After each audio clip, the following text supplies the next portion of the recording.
금속재료 시험 기능사 2011년 1회 기출문제입니다. 자, 1번 금속 가공에서 냉간 가공과 열간 가공 구분하는 거. 이건 이제 재결정 온도를 기준으로 하죠. 그래서 재결정 온도 이상에서 하는 거는 열간 가공, 이하에서 하는 거는 냉간 가공, 그렇게 표현하는 거죠. 그 다음에 2번 다음 중 베어링용 합금이 갖춰야 할 조건 중 틀린 것은 마찰 개수가 크고 저항력이 작을 것. 이게 틀렸네요. 마찰 개수가 적고 저항력이 커야 되죠. 이게 바뀌었습니다. 이게 틀렸습니다. 1번이 틀렸네요. 그 다음에 3번 금속에 대한 성질을 설명한 것 중 틀린 것은 모든 금속은 상온에서 고체 상태에 존재한다. 아닙니다. 모든 금속이 아니고 딱 저기지요. 수은은 상온에서 액체지요. 상온에서 얘는 액체 상태로 존재합니다. 그래서 이거 하나만 액체 상태로 존재하고 나머지는 고체 상태로 존재하는 거죠. 그래서 모든 금속이란 말이 틀렸다 하는 겁니다. 요거 텅스텐 용융점, 이게 이제 가장 높은 거고요. 용융점이 가장 높은 거 텅스텐, 그 다음에 비중이 가장 큰 거 22.5거든요. 이리듐입니다. 그 다음에 뭐 금속은 전기나 열이 잘 통한다, 맞고요. 그 다음에 4번 용광 중에 센 물을 말하는 겁니다. 센 물 중에 FeSi 또는 알루미늄 분말 등 강한 탈산제를 첨가해서 완전히 탈산시키고, 완전히 탈산시켰다, 완전히 산소를 죽였다, 이렇게 표현하는 거거든요. 그러니까 킬드가 되겠죠. 킬드. 이게 완전 탈산, 그 다음에 세미킬드가 중간 정도, 림드는 탈산 안 한 겁니다. 캡드는 림드강에다 뚜껑을 씌운 거예요. 이거는. 그 다음에 4번 기체금냉법의 일종으로 금속을 기체 상태에서 금냉하는 방법으로 제조되는 합금으로 대표적인 방법은 진공증착각이나 스파터링법이다. 액체 금냉법이 있고 기체 금냉법이 있거든요. 이제는 그걸 이제 비정질 합금을 말하는 거예요. 비정질 합금은 금속은 일반적으로 결정지를 갖고 있거든요. 결정 구조를 갖고 있는데 비정질은 결정 구조를 갖고 있지 않습니다. 원자 배열이 불규칙한 거예요. 그래서 비정질 합금은 원자 배열이 불규칙한데 만드는 방법은 뭐 기체 금냉법이나 액체 금냉법, 그렇게 있습니다. 그 다음에 6번 전이 등에 결함이 없는 재료를 만들기 위하여 휘스커 섬유, 비금속 섬유에다가 비금속에다가 이런 금속동을 한 거니까요.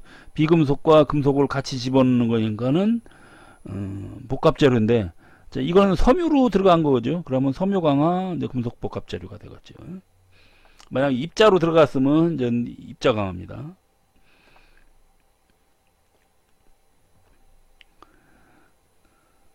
그 다음에 7번이 어디 있나? 자, 7번 순철의 동소체. 순철은 알파철과 감마철과 델타철이 있죠. 그러면 알파철, 감마철, 델타철 이렇게 있는 거죠. 그 다음에 8번 용연금속이 응고할 때 작은 결정을 만드는 핵이 생기고, 그 다음에 이 핵을 중심으로 금속이 액체 상태에서 응고될 때 나뭇가지 모양으로 발달하는 거. 나뭇가지 모양이라니까 수지상정이 되겠죠. 수지상정. 그래서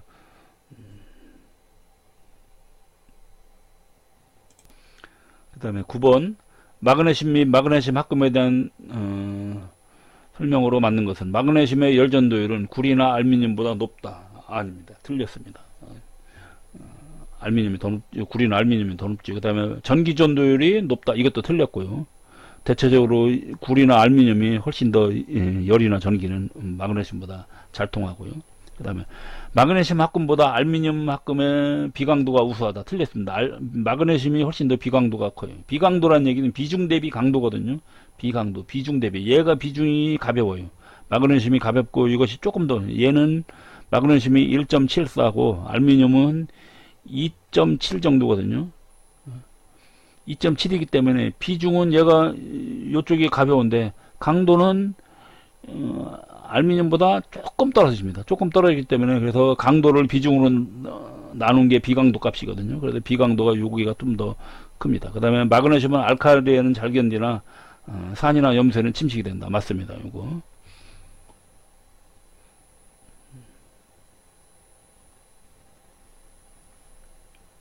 그 다음에 10번 철강 내에 포함된 다음 원소 중 철강의 성질에 미치는 영향이 가장 큰 것은 보통 인이나 황이거든요. 인이나 황인데 5가지 원소가 탄소, 규소, 망간, 인, 황이 있는데 그 중에서 이제 인황이죠. 그 중에서는 이제 황이 가장 크게 미치고 그 다음에 인이에요. 그러니까 인이 되겠네요. 아닙니다.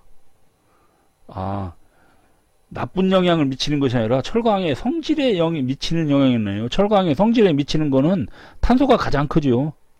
제가 문제를 안 읽어보고 그냥 영향 미치는 거 큰 것만 했더니, 요 두 개는 나쁜 영향. 다시 하겠습니다. 요 두 개는 나쁜 영향을 미치는 거고, 나쁜 영향을 미치는데 그 중에서 S가 가장 나쁘고 그 다음에 인이 가장 나쁘다겠죠. 그냥 C 같은 경우는 철강의 성질에 요 탄소에 얼만큼 들어갔나에 따라서 철강의 성질이 달라지죠. 그래서 탄소가 많아질수록 강도가 커지고 그렇습니다. 그래서 이제 우리가 이제 탄소 성분에 따라서 달라지는 거죠. 그 다음에 11번 실용 합금으로 알루미늄에 실리콘약 10 내지 13% 들어가 있는 거. 보통 전 알루미늄 실리콘 합금이니까 실루민이라 그러는 거죠. 실루민. 라우타르는 알루미늄 구리 실리콘입니다. 얘는 알루미늄 구리 거기에다 실리콘이 이렇게 들어가 있는 거예요. 알리콘은 알루미늄 니켈 코발트입니다. 그 다음에 12번이 12번 밑에 있네. 12번 금속의 산화에 관한 설명 중 틀린 것은 금속의 산화는 이온화 경향이 큰 금속일수록 일어나기 쉽다. 이거 뭐 맞죠? 그 다음에 알루미늄보다 이온화 계열이 상위에 있는 금속은 공기 중에서 산화물을 만든다. 맞죠? 얘가 먼저 상위에 있는 것들이 먼저 공기하고 반응하죠. 산소하고 반응하는 거죠. 그 다음에 금속의 산화는 온도가 높을수록 그 다음에 산소가 금속 내부로 확산하는 속도가 늦을수록 아니죠. 빠를수록이죠. 빠를수록 확산 속도가 빠를수록 빨리 진행되는 거죠. 3번이 틀렸네요. 그 다음에 13번 주조 상태 그대로 연삭하여 상하면 단조가 불가능한 주조 경질. 그러면 스텔라이트 고속도강 스텔라이트거든요. 스텔라이트가 공고. 퍼멀로이는 자성재료고 플래티나이트는 불변강에 해당되는 거죠.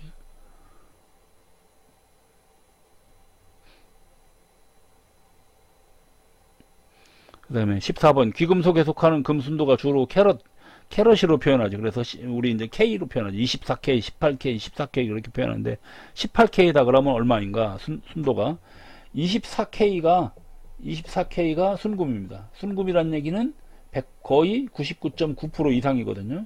그러니까 결국은 100%라는 셈이죠. 그러면 24K가 100%라는 것만 하면 어떻게 돼요?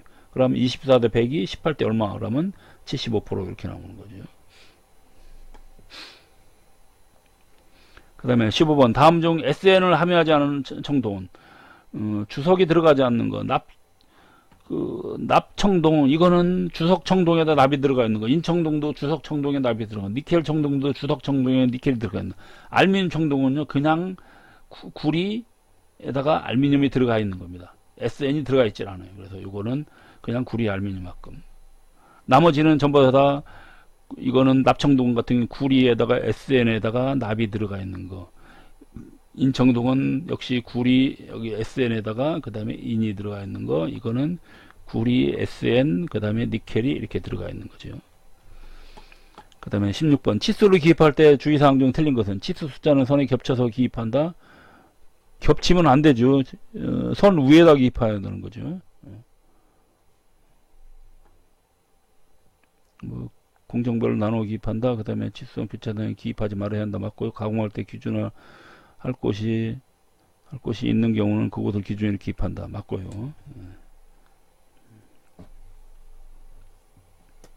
그 다음에 17번 다음 중 가공 부분을 이동하는 특정 위치 또는 이동 한계 위치를 할 때 쓰이는 선은 무엇인가? 이거는 전 가상선이죠. 실제는 전 없는데 예를 들어서 움직였을 때 어느 위치로 움직이는 건가 그런 건 이제 가상선이죠. 그러면 가상선은 2점 대선이겠죠. 그러면 4번이 되겠네요. 그 다음에 다음 그림에서 나타내는 치수는 무엇인가? 자, 35에다가 요렇게 표현하는 경우가 있고 요렇게 표현하는 경우가 있어요. 그래서 요거 보고 현이라고 하고 요거 보고 호라 그러는 거죠. 그래서 현과 호.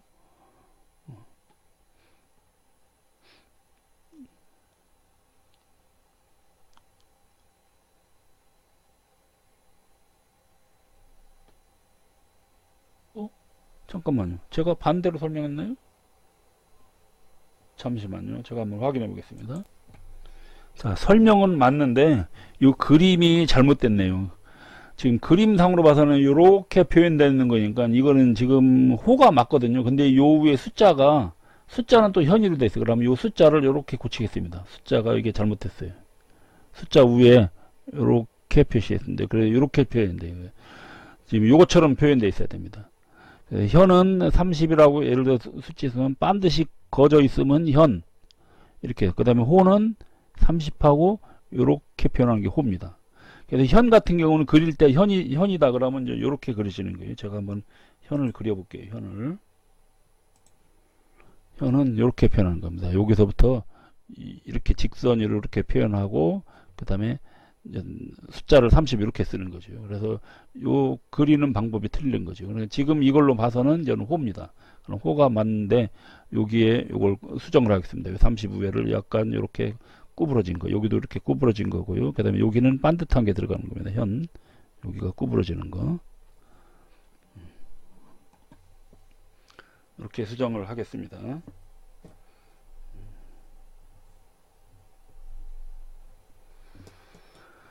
그 다음에 19번 얇은 판으로 된 입체 표면을 한 평면 위에 펼쳐 그리는 거. 펼쳐 그리는 거니까 전개도가 되겠죠. 전개도. 그 다음에 표면 결표시 방법 중 줄무늬 방향 기호가 M으로 표현됐어요. M처럼 이렇게 표현돼. 이거는 줄무늬 방향이 거의 뭐냐면요, 방향성이 없다는 거거든요. 그러면 가공에 의한 컷의 줄무늬가 여러 방향으로 교차 또는 무방향, 이것이 맞죠. 방향성이 없다는 겁니다. 동심원이라는 얘기는 거의 이제 이렇게 C로 표현하는 거고, 방사상 모양이 R로 표현하는 거죠. R로 표현. 그 다음에 줄무늬 방향하고 투입 평행할 경우는 이렇게, 수직할 경우는 이렇게 표현하는 거죠. 지금 M이라는 얘기는 무방향이라는 얘기입니다. 그 다음에 21번 구멍의 치수가 45 플러스 0.25에서 0, 그 다음에 축의 치수가 45 마이너스 0.09에서 마이너스 0.06. 그러면 구멍이 항상 크겠네요. 축보다. 축은 마이너스 값이니까요. 그러면 45가 안 되겠죠. 그럼 어떤 끼워 맞춤이? 그러면 구멍이 항상 크죠. 구멍이 축보다 항상 크니까는 헐거운 거죠. 그러면 헐거운 끼워 맞춤. 헐거운 끼워 맞춤일 때는 틈새가 생기는 거죠. 틈새가.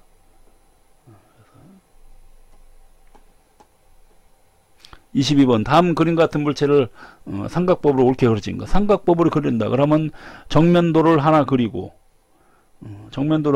그 다음에 우측면도나 좌측면도를 하나 그려야 되는 거거든요.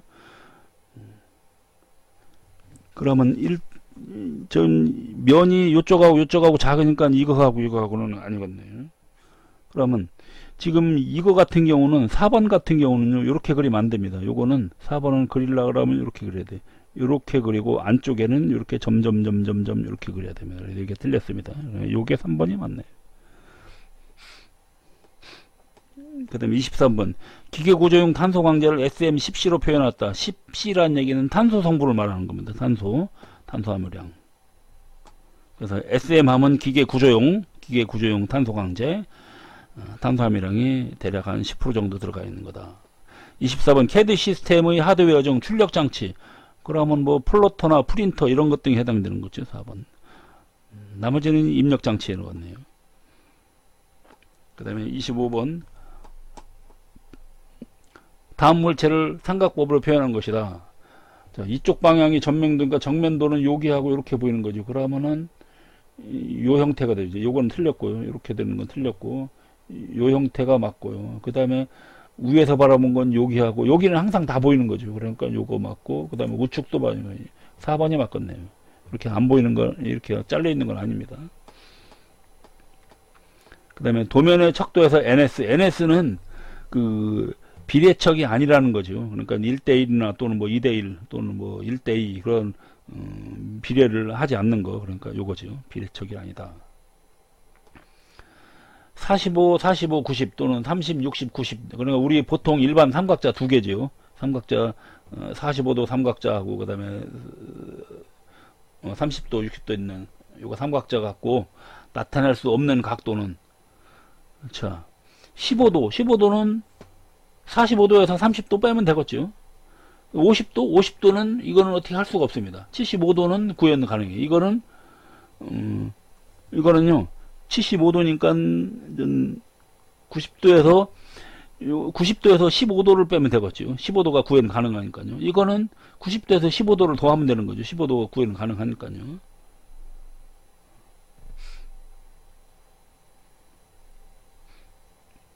여기는 틀렸습니다. 45도에서 30도를 더하는 겁니다. 이게 더하기예요. 틀렸네요. 더하면 75도가 나오는 거죠.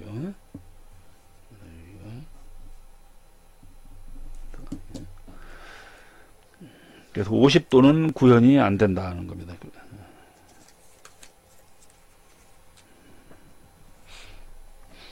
그 다음에 28번 설퍼 프린트 검사 반응에서 갈색 또는 흑갈색으로 나타내는 화합물은 주로 인이나 인화합물이나 황화합물이겠죠. 그러니까 저는 황화합물이니까 2번이 되겠네요. 브로마운 A 한 거니까 치화은이죠. 황화은이죠. 황화은. 그래서 황화은 AGS죠. 그 다음에 29번 시루의 검경면이 셀룰로이드 피막으로 형성된 투명 방막 현미경 광선으로 투과시켜 관찰을 검사하는 방법은 산세법, 썸프법이네요. 썸프법. 썸프법을 갖고 이제 그 셀룰로이드 피막 갖고 하는 겁니다. 그 다음에 30번 전기 가열로의 누전으로 인한 재해를 방지하기 위해서 설치하는 전기공사는 접지를 해야 되겠죠. 접지. 누전 방지니까는 접지가 되겠습니다.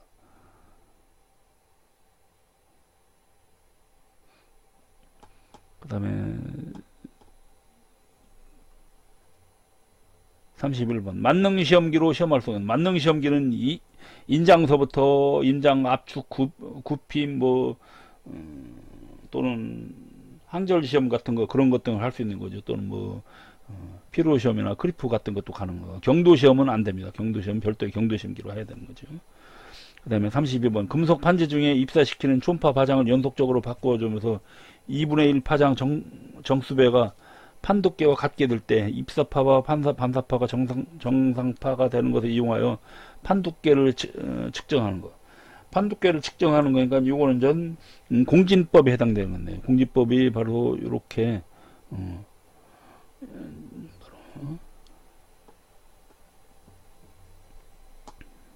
여기 진등수가 아니라 진동수입니다. 진동수가 일치할 때 생기는 그 현상이라는 게 진동수. 그래서 요 공진법 갖고 시험체 두께 측정을 할 수 있다는 얘기죠.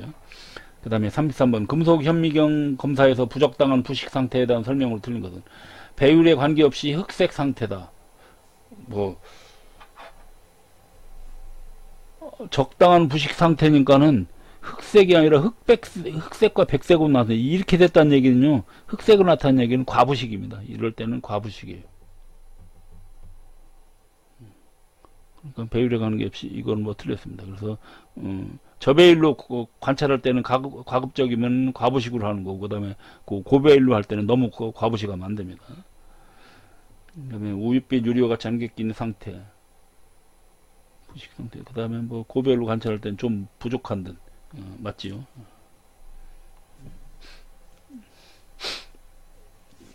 그다음에 34번.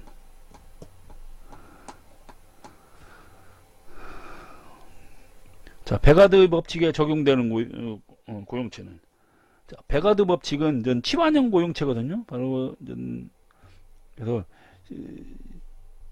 치환형 고육체에서 이제 베가드 법칙이 있습니다. 치환형 고육체 격자 파라미터가 이제 그 원자 퍼센테이지로 표시되는데 이것이 이제 성분에 따라서 직선으로 변화한다는 거죠. 그래서 그 비율이 치환형 고용체의 그 비율이 성분에 따라서 직선으로 변하는 걸 보고 이제 베가드의 법칙 그렇게 표현한 겁니다. 그래서 치환형 고육체에 적용되는 겁니다. 그럼 35번 강을 오스트나이트와 온도까지 가열한 후 냉각하면 나타나는 주식 중 경도와 강도가 가장 큰 것은 마텐자이트가 되겠네요. 그래서 마텐자이트가 가장 크고 그 다음에 트로스타이트, 그 다음에 소로바이트 그렇게 나가죠. 그 다음에 뭐 오스트나이트. 그래서 자 여기에 이제 경도 순서가 있는데요. 시멘타이트가 가장 높고 마텐자이트, 트로스타이트, 베이나이트, 소로바이트, 펄라이트, 오스트나이트, 페라이트 그런 식으로 갑니다. 그 다음에 36번 자분 탐상 검사 방법 중 자화 방법을 선정할 때 설명으로 틀린 것은 반자기가 생기지 않는 자화 방법을 선정한다. 맞습니다. 그 다음에 탐상면에 손상을 주지 않는 자화 방법 맞고요. 자속의 방향이 탐상면에 항상 직각이 되는 자화 방법을 선정한다. 그래서 여기가 자회가 아니라 자화입니다. 화자로 고치겠습니다. 화인데 회로 잘못되어 있네요. 그래서 탐상면에 직각이 아니라 이제 가급적인 평행이죠. 그래서 이건 틀렸죠.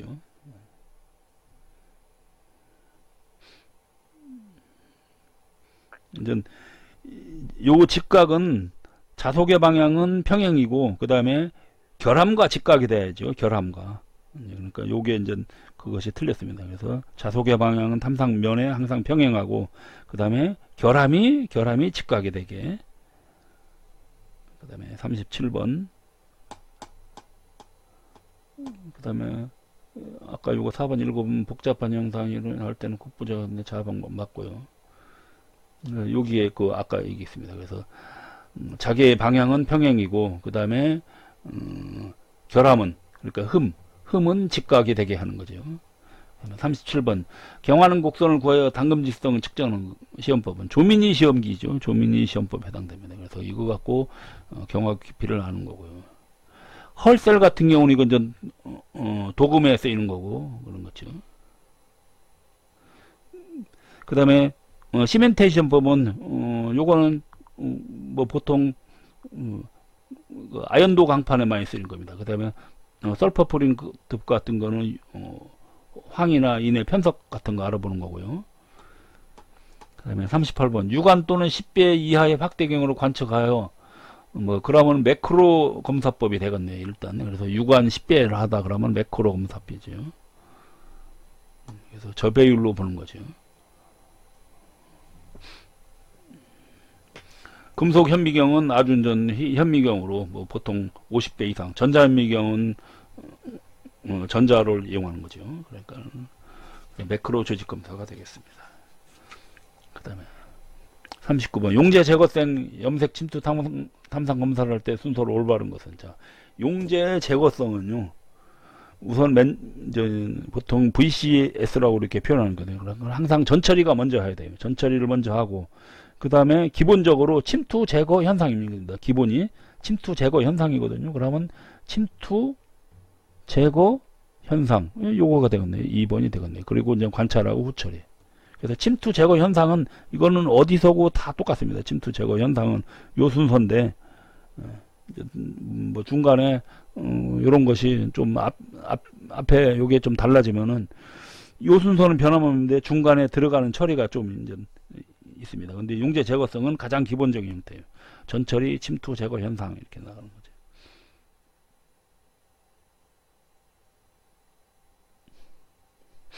그다음에 40번 고온에서 장시간 응력을 작용시키면 내력보다 작은 응력에서도 변형이 점차 진행되는데 이제 고온과 장시간과 응력을 적용시키는 거죠. 그러니까 세 가지 변수가 있으니까 크리프 시험에 해당되는 겁니다. 크리프 시험.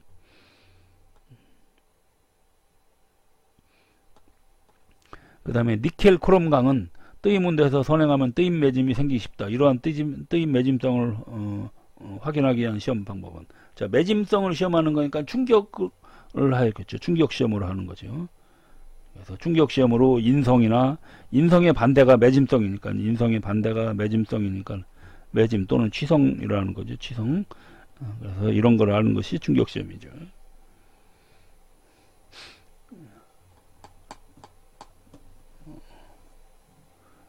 그 다음에 42번 훅의 법칙이 적용되는 탄성한계와 그의 관계식이 옳은 것은 일대 델타는 응력이고 그 다음에 입실론이 변형률이면은 탄성한계는 자 탄성한계하고 응력하고 변형률이 일단 응력이요. 여기 있는 응력은 변형률에다가 탄성한계를 곱해주면 돼요. 곱해주는 거예요.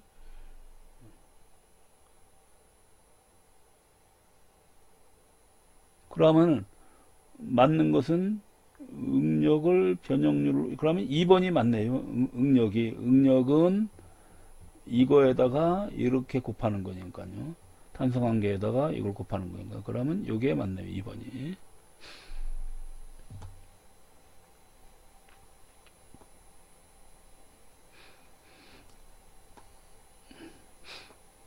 그 다음에 43번 불인율 경독의 압입강도 지름이 10mm이고 하중이 3000을 작용했을 때 압입자극이 4mm였다. 불인율 경독 값은 약 얼마인가? 직경 10mm고 3000이 작용했죠. 근데 압입자국이 4mm니까 이 식을 적용해야죠. 이거 HB는 요걸 보고 하겠습니다. 요 식을 적용해야 되는 거죠. 요 식에다가 집어넣는데 여기에 뒤에 가로가 빠져 있네요.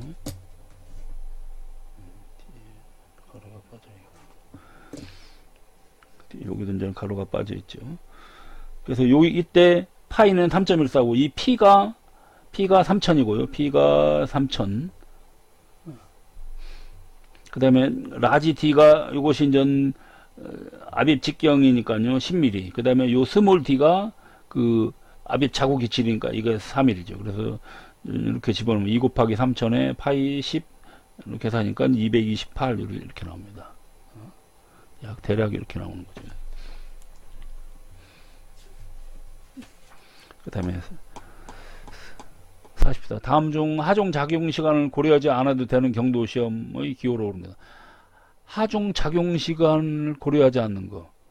쇼어가 해당되겠네요. 쇼어. 그러니까 HS는 이거는 반발력이니까는 하중을 작용하지 않는 거죠. 그래서 일정한 높이에서 그 시험편을 갖다가 다이아몬드 햄머를 일정한 높이에서 이렇게 똑 떨어뜨릴 때 얼마만큼 튀어 올라오는 걸로 하는 거니까 하중 작용이 필요 없는 거죠. 쇼어. 그러면 45번 금속 재료 매크로 시험 결과 기공이 나타났다. 이때 보고서에 써야 할 기호는 이제 기공의 표시니까요. 기공 같은 경우는 저 B로 표현하는 거죠. B로. B. D 같은 경우는 덴드라이트를 갖고 이거는 이제 수시상정이고 L은 다공질입니다. SC는 중심부 편석이고요. 여기에 이제 그 매크로 시험 결과 기호가 있으니까요. 이렇게 됩니다. 그 다음에 그림은 주철의 조직을 결정하는 마우로 조직도다. 마우로 조직도는 요쪽이 B가 여기가 탄소고요. 그 다음에 이쪽이 이쪽이 이제 실리콘입니다. 실리콘. 그래서 탄소와 실리콘을 갖고 따지는 겁니다. 그러니까 탄소와 규소죠. 그래서 그러면 어디가 있나요? 이쪽에 있네요. 그래서 탄소와 규소 2번이 되겠네요. 이렇게. 그래서 마우로 조직도는 탄소와 그래서 흑연이 나오기 위해서 탄소가 많이 들어가야 되는데 이때 실리콘이 많이 들어가 있으면 이쪽이 이제 흑연이 나오는 쪽이거든요. 이쪽이 그러면 실리콘이 예를 들어서 이렇게 많을수록 어떻게 됩니까? 탄소는 조금 적게 있어도 된다는 얘기죠. 실리콘이 예를 들어서 1.7 예를 들어 2.0이라 그래요. 그러면 흑연이 나오려면 최소 이만큼은 있어야 돼요. 탄소가 5 완전 흑연. 그래서 여기는 저는 흑연 플러스 페라이트 조직이거든요. 그런데 실리콘이 4%가 있을 때는 실리콘이 4%일 때는 탄소가 1%만 넘게 있어도 된다는 얘기죠. 그래서 실리콘과 탄소의 관계를 나타내는 것이 바로 마우로 조직도다. 그 다음에 47번 금속 재료의 연성을 측정하는 거. 에릭션 시험 또는 커핑 시험이죠. 그래서 그러면 2번이 되겠네요. 그래서 변형력을 시험하는 것이 해당되는 겁니다.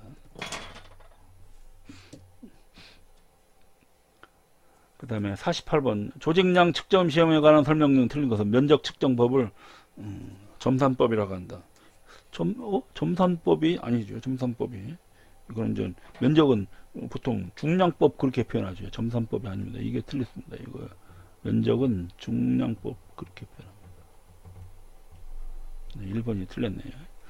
나머지는 관찰된 전체 상중 한 종류의 성량, 한 종류의 양을 측정하는 것이고, 그 다음에 직선의 측정법은 사진에 이미 선을 그려갖고 절단된 총 길이에 맞고요. 그 다음에 점 측정법 측정을 한 상의 점용 면적 내에 망 교차점을 하는 거죠. 점 측정법이.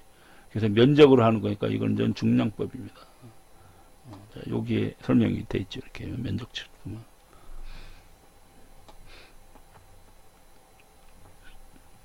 그 다음에 49번 아픈 흔적을 남기지 않고 휴대하면서 현장에서 간편하게 경도 측정할 수 있는 시험기가 쇼어다.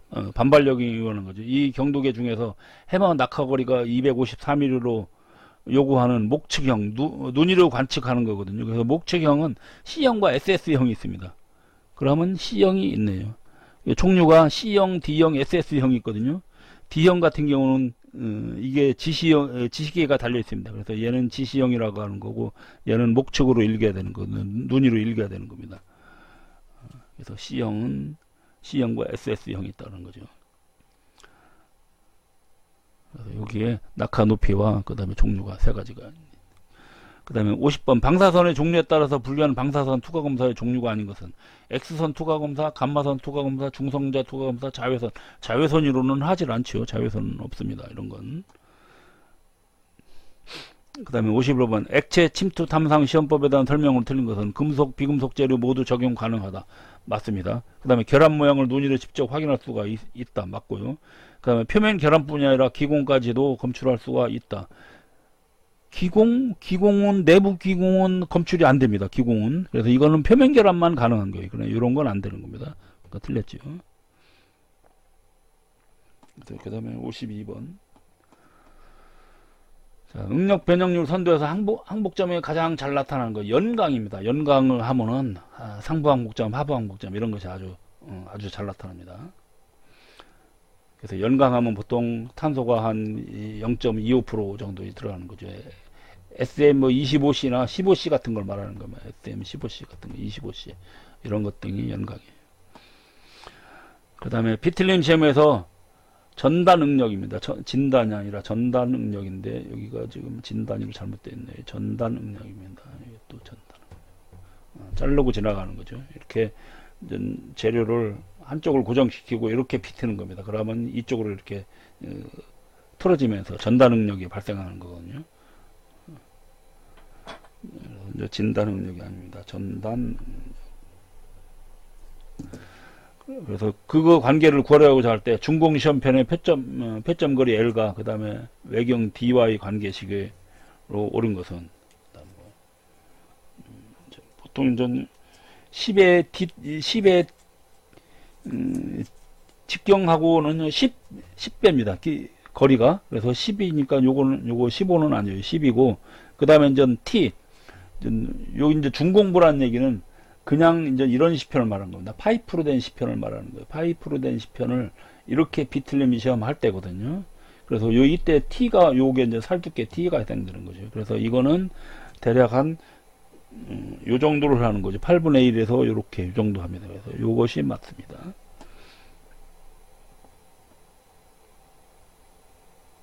그래서 여기에 잘 나와 있네요. 그 다음 54번 공업용 X선관의 내부 표적 물질로 가장 많이 사용되는 것. 자, X선관은 텅스텐이나 뭐 납 같은 걸 갖고 하는 거죠. 그러니까 주로 많이 쓰는 건 뭐 텅스텐이 가장 많이 쓰는데 납도 쓰긴 한데요. 텅스텐이 가장 많이 쓰겠네요. 텅스텐.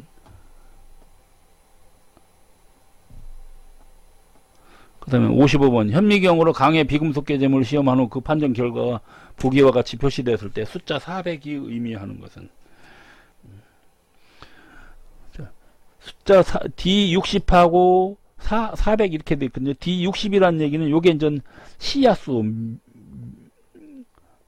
얼마만큼 눈에 보이는가. 그 다음에 요 400이 이거는 배율입니다. X400 이건 배율. 그래서 이거는 C야수. 그 다음에 얘는 배율. 현미경 배율이 되겠죠. 그 다음에 요것이 이제 청정도입니다. 이것이 청정도 이렇게 됩니다. D는 C야수.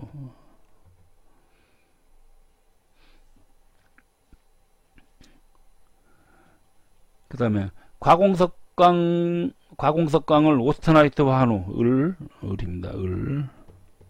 과공석강을 오스트나이트화 한 후 냉각할 때 ES선, ES 여기서 이제 이렇게 이제 냉각을 할 때 여기에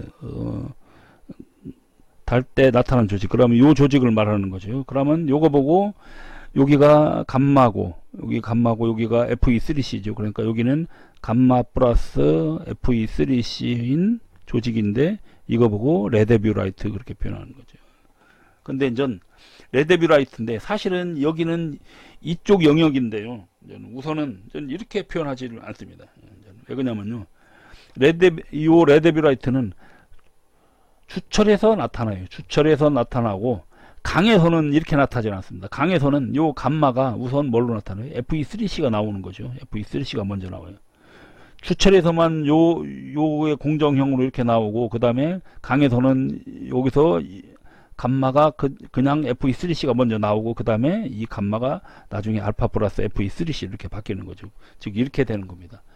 감마 플러스 FE3C가 되고 그래서 요게 먼저 석출이 되는 거죠. 그러니까 시멘타이트가 먼저 나오고 감마가 그 다음에 이 감마가 다시 FE3C는 그대로 있고요. 그 다음에 여기 있는 감마가 뭘로 바뀌었냐면요. 알파 플러스 FE3C로 바뀝니다. 그래서 얘는 펄라이트가 되는 거죠. 펄라이트. 그 다음에 이거는 그대로 이제 시멘타이트로 별도로 존재하는 거죠. 시멘타이트. 그래서 시멘타이트가 먼저 석출하게 되어 있습니다. 그래서 이 레드뷰라이트를 지나갈 때 이제 이런 과정을 거치게 된다는 거죠. 이렇게 해서 이렇게 쭉 지나가다 보니까요. 그래서 시멘타이트가 맞습니다. 그다음에 57번 다음 중 와전류 탐상 시험. 와전류 하려면 금속에 해당되는 겁니다. 그러면 고무는 해당사항이 없죠. 금속만 해당될 수 있어요. 전기가 통하야 되니까요. 그 다음에 58번 재료에 압축력을 가했을 때 이에 견디는 저항력으로. 그러면 압축 강도죠. 그러면은 연신율은 아니죠. 연신율이 아니고 뭐 접촉 마모, 부식한도, 탄성계수는 알 수 있습니다. 그래도 탄성계수는 연신율은 인장시험 할 때고 얘는 인장시험, 이거는 마모시험 이런 겁니다.